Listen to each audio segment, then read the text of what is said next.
Hello, beautiful spirits.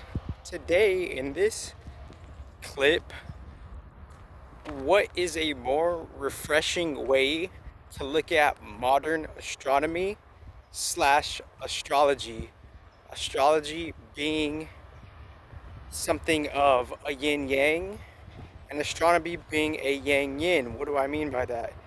Yin yang, that which has settled, that we have identified and programmed throughout the expression of the spirit, and how that expression of the spirit, it also has its own energetic pool.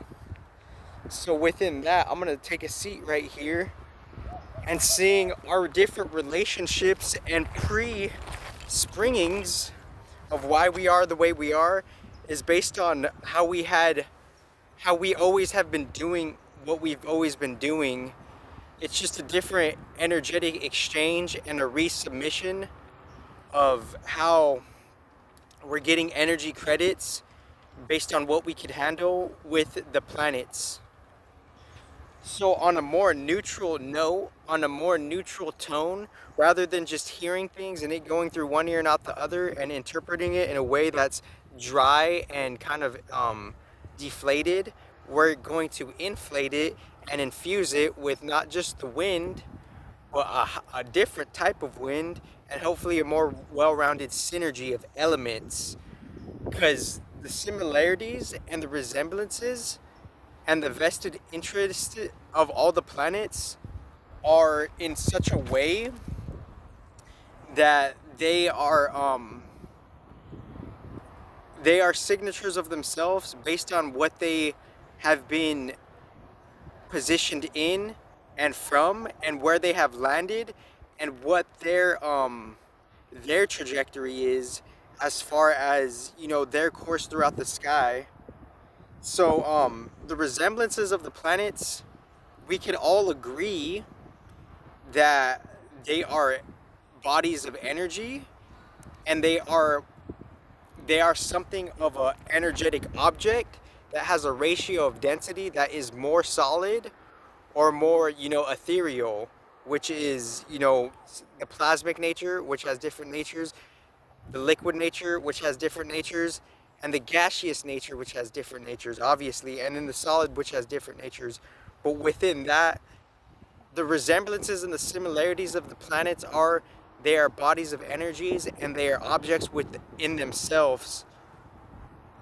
But how they got there and why they're programmed the way they're programmed is because they're infused by a whole different background story of what they were pre-object, because they're occupying a different type of vehicle in space that's moving on a fixed route, which is their radio signal to program things based on what they function from a different vantage point. So some planets are more vested on an external front, and that's just what it is. That's where the cards will land where they may. They landed on some are more externally, engaged, and some are more internally engaged. Everything is in reverse. The more farther away planets are more engaged, more on a spiritual level, but that doesn't necessarily mean that they don't have percentage influence vested in an external level. No, it might be opposite. On that subtle level, that's where a different context of magic could happen.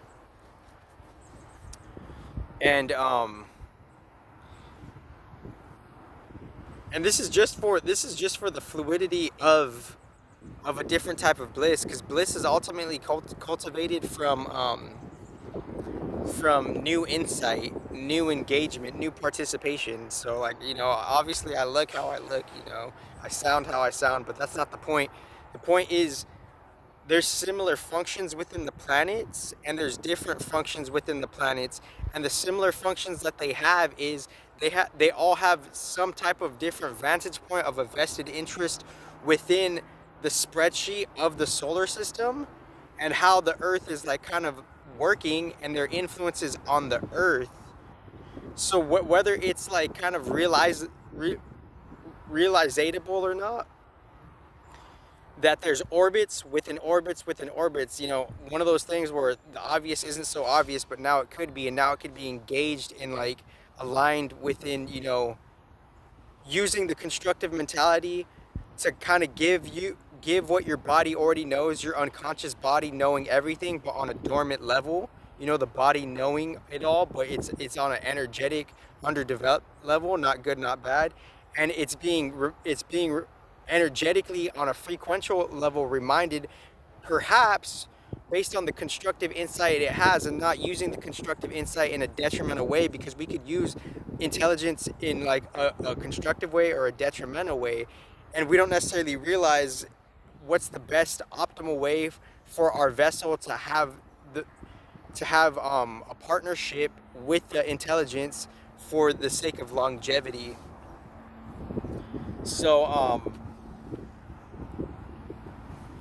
within like me, just like within me repeating a certain point, I also like try to bring a different point after repeating a certain point. So within that being said, it's like there's different vantage points and perspectives of how,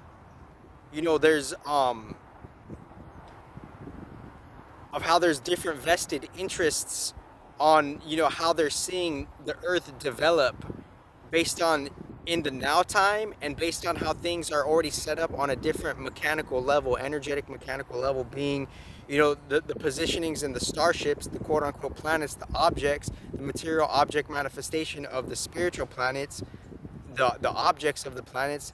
They have they have their they have their deep purpose. So within the orbits, we could respectively say the solar system is orbiting around the galaxy.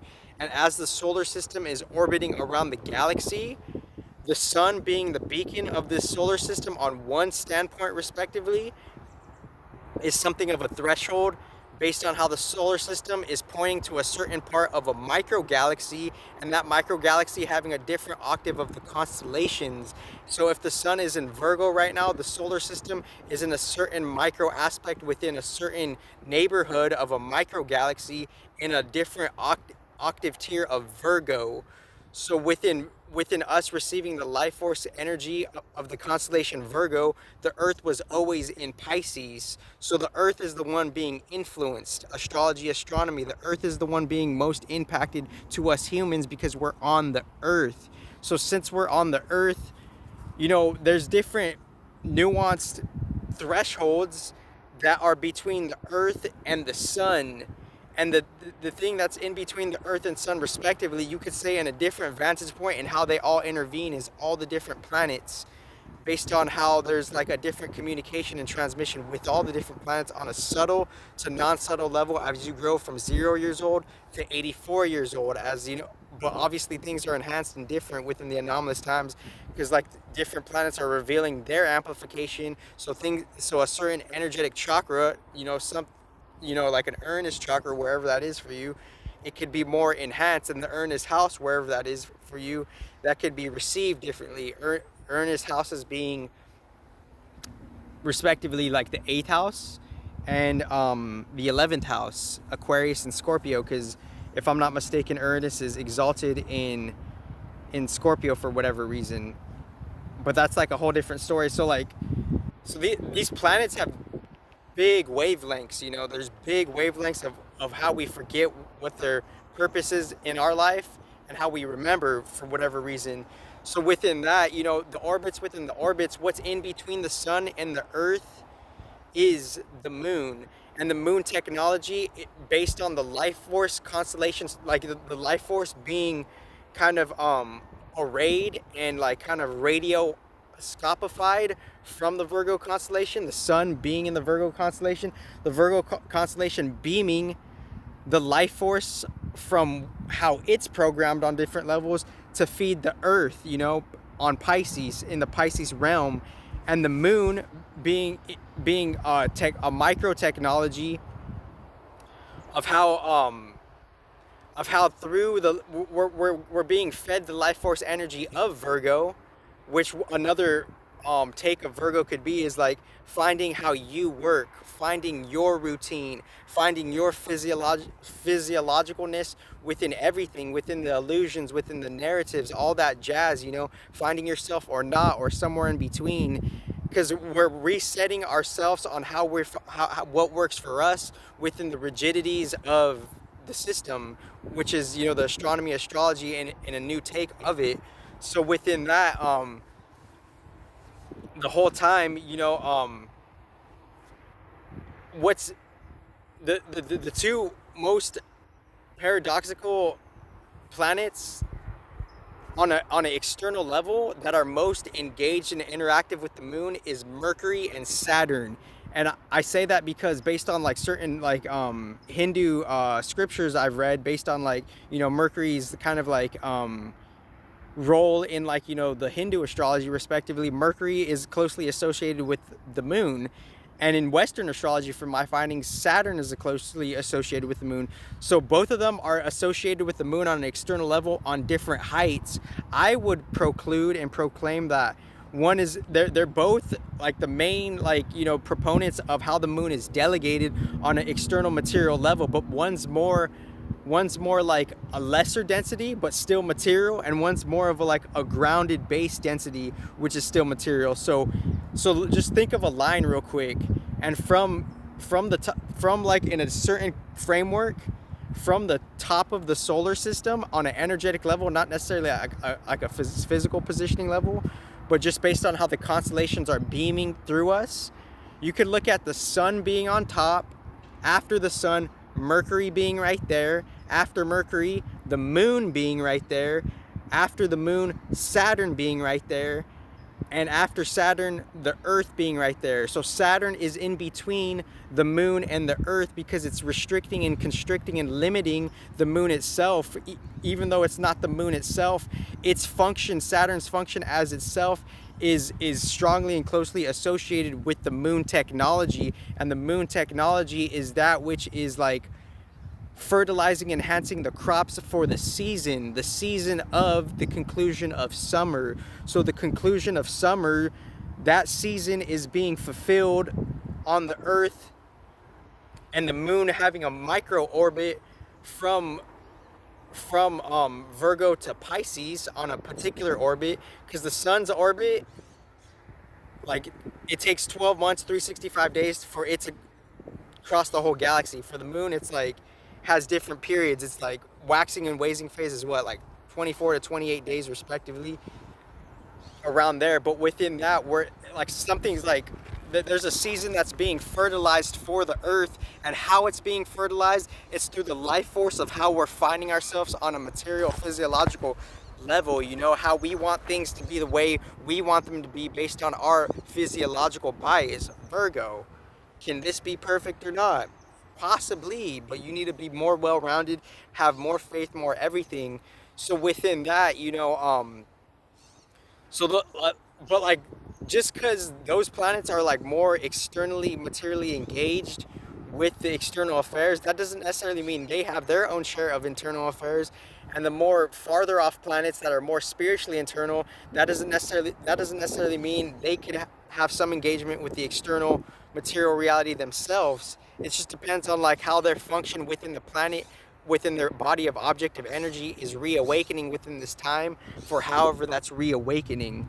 So within that, on a subtle, low-key level, the Mercury and Saturn, they're different types of carriers of the moon, but the moon itself is different and distinct because it's the technology of how it's receiving the life force, and the technology based on the reactions of a little bit of everything, because the moon is multifaceted technology. The reactions off of humans, the emotional reactions, the different, the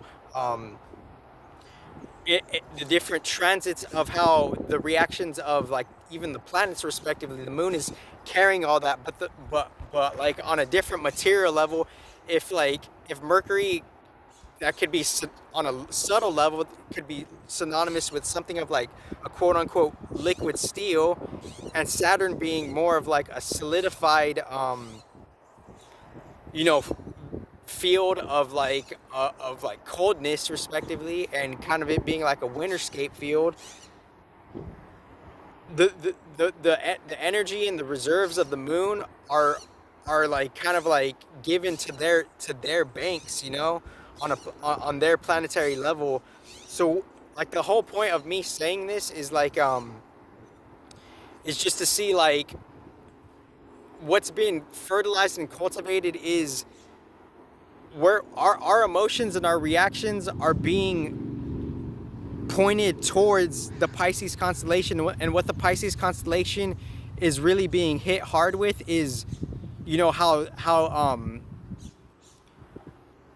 we're forced to like be attuned and look at the reality of what we've been rigid with, you know, Saturn being our rigidity, Saturn seeing like you know, our truth of our reality, you know, within the general reality of the earth, you know. So the Pisces constellation, Saturn and Pisces, we're seeing the truth of what has been done within and on a different octave, like higher than the solar system, the Pisces constellation.